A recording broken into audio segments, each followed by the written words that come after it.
Semua orang pun setuju dengan keputusan Mertens dan Ayas akhirnya ditahan di bawah kabin di mana ia harus diborgol. Lalu Ayas berkata, "Kau akan menyesal kawan," pada Mertens yang langsung menutup akses masuk. Halo sobat, pintu teater 1 telah dibuka. Baik lagi nih kita kembali kepada series Into the Night. Karena Mimin yakin series ini layak untuk kita lanjutin bareng-bareng. Kita kan baru bahas nih 2 episode. Dan kita lanjutkan episode berikutnya. Setelah seri 1 ini tersingkirkan oleh dominasi Prison Break, Mimin harap kalian masih memiliki antusias yang sama seperti kita membahas series ini untuk pertama kalinya.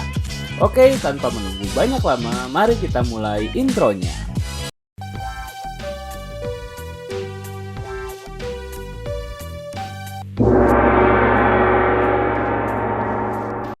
Scene awal kali ini menceritakan tentang latar belakang dari Ayas, di mana selain ia menjadi pembisnis di real estate, beberapa restoran dan yang lainnya, ia juga menjadi seorang mucikari.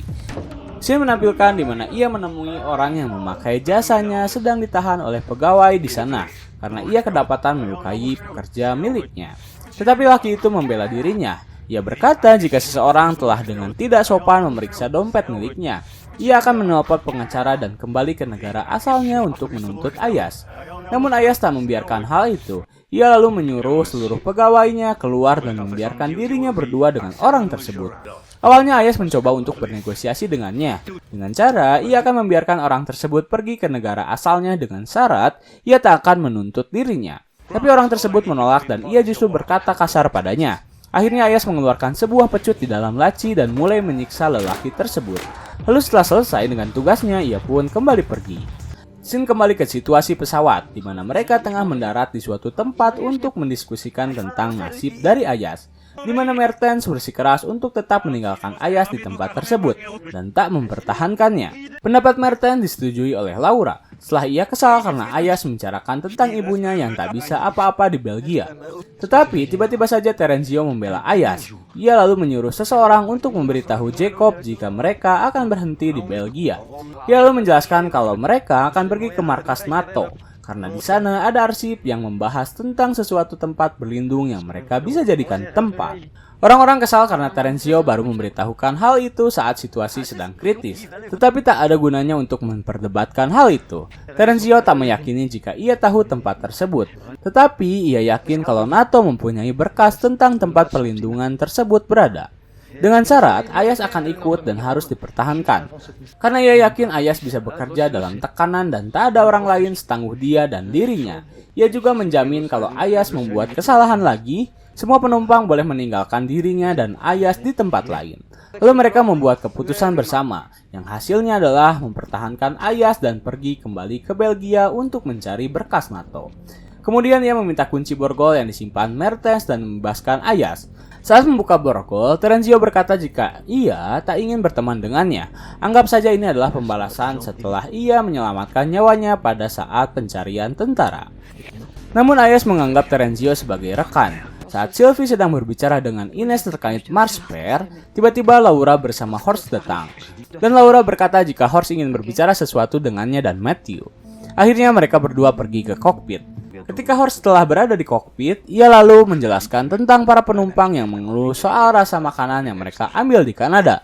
Matthew pun mengeluhkan hal yang sama saat ia memakan apel yang rasanya seperti kertas. Ia melanjutkan kalau matahari mempengaruhi DNA makanan yang membuat makanan tersebut membusuk. Dan hanya makanan kaleng saja yang tersisa dan memiliki rasa. Akhirnya mereka sepakat untuk tak memberitahu hal itu pada seluruh penumpang dan menyuruh Horst untuk mencari makanan lain. Pada saat Sylvie sedang mengambil makanan untuknya, tiba-tiba Matthew memanggilnya karena ia berkata ada kerusakan pada pesawat. Lalu dengan cepat Sylvie pun pergi ke kokpit, dan ketika ia berada di kokpit, Matthew memberitahu jika mereka terbang terlalu tinggi. Namun sepertinya Sylvie tak mempercayai hal itu setelah melihat wajah Matthew yang pucat dan mengalami perubahan sikap pada Matthew. Kemudian Sylvie pun menyuruh Matthew untuk beristirahat, tetapi Matthew menolak dan ia berkata jika ia baik-baik saja. Tetapi Sylvie tak percaya hingga akhirnya ia memanggil Ayas dan Mertens untuk membantu dirinya.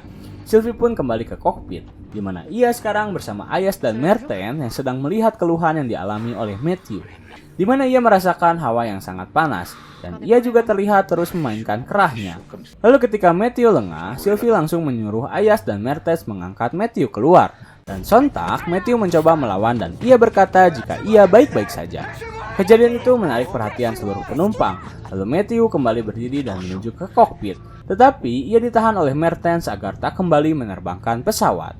Namun Matthew berkata kalau ia hanya membutuhkan percikan air saja. Dan ia pun pergi ke toilet. Pada saat Matthew ke toilet, Mertens tiba-tiba mendengar sesuatu yang berasal dari radio. Dan Horst Jacob Terenzio langsung pergi ke sana untuk memeriksa. Ketika mereka sedang memeriksa, mereka tak bisa terlalu paham tentang apa yang dikeluarkan oleh radio. Horst mengira jika itu adalah kode Morse, tetapi Terenzio berkata kalau tak mungkin mereka mengetik secepat itu. Hingga akhirnya mereka merasa kalau orang yang berbicara di radio menggunakan bahasa Rusia. Lalu mereka memanggil Zara yang sedang mengobrol dengan Ayas tentang anaknya yang menyukai dirinya. Setelah Zara berada di ruang radio, ia pun menerjemahkan apa yang mereka ucapkan. Awalnya, Zara menerjemahkan sebuah kata setara. Namun, ia tiba-tiba menduga jika suara radio tersebut berasal dari orang yang berada di luar angkasa. Wow. Dan Horst langsung menebak jika itu berada dari ISS yang merupakan satelit udara internasional, yang berarti mereka sedang berada di bawah satelit tersebut. Lalu Jacob menyarankan agar memberitahu hal itu kepada Matthew. Ketika Jacob akan memberitahu hal itu, Sylvie justru bertanya balik karena ia mengira jika Matthew tengah bersama Jacob. Mendengar hal itu, ia langsung pergi keluar dan mencari Matthew, di mana orang-orang tak pernah melihatnya keluar dari toilet. Dengan cepat, Jacob langsung membuka toilet yang dipakai Matthew dan menemukan dirinya sudah tak sadarkan diri. Lalu, Laura mendeteksi Matthew dan ia menduga kalau Matthew mengalami demam berdarah, tekanan darah rendah dan infeksi akibat luka tembak yang Terenzio lakukan. Ia harus segera diberi antibiotik agar infeksi tak cepat menyebar ke seluruh tubuhnya. Namun, ia juga menyarankan jika mereka membutuhkan dokter untuk mengamputasi Matthew agar infeksi tak bisa menyebar. Tetapi tak ada lagi profesi yang mendekati dokter selain Laura. Akhirnya orang-orang pun menyuruh dirinya untuk mengoperasi Matthew. Laura menolak karena ia bukan seorang dokter bedah dan sangat sulit bagi dirinya melakukan hal ini di pesawat. Ia membutuhkan peralatan medis, ruangan yang steril dan beberapa obat. Dan satu-satunya jalan adalah mendarat di Brussels. Sahut Terenzio yang menyarankan hal itu karena tak ada jalan lain. Tetapi Jacob berkata bagaimana mendaratkan pesawat tanpa seorang pilot.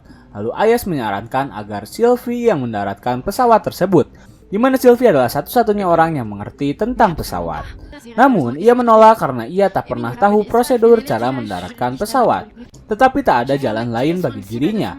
Akhirnya, Horst menyarankan agar ia melihat sebuah video online tata cara mendaratkan sebuah pesawat. Akhirnya ia dibantu oleh Jacob sebagai teknisi pesawat. Jacob menonton video tersebut dan memberitahu Sylvie tentang langkah-langkah yang harus ia lakukan.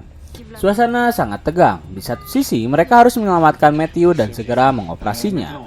Di satu sisi pula, Sylvie harus berhasil mendaratkan pesawat.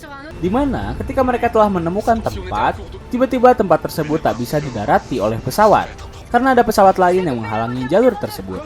Lalu Sylvie menyarankan untuk berbalik arah.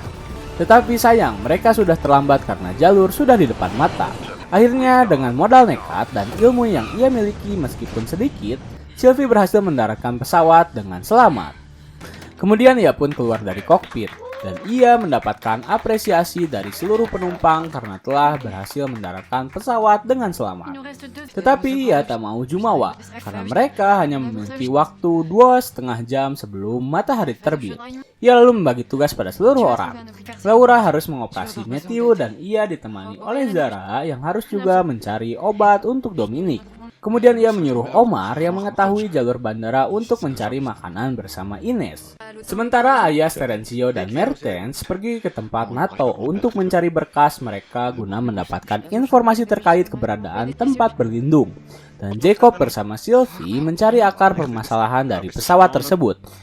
Jacob menduga jika pesawat mengalami masalah di bagian bahan bakar. Mendengar hal itu, Horst tiba-tiba berkata jika mereka mungkin saja memiliki masalah lain. Lalu ia menjelaskan kalau bahan bakar memiliki karbon yang sama dengan makanan, di mana bisa saja matahari mempengaruhi bahan bakar dan menyebabkan kerusakan.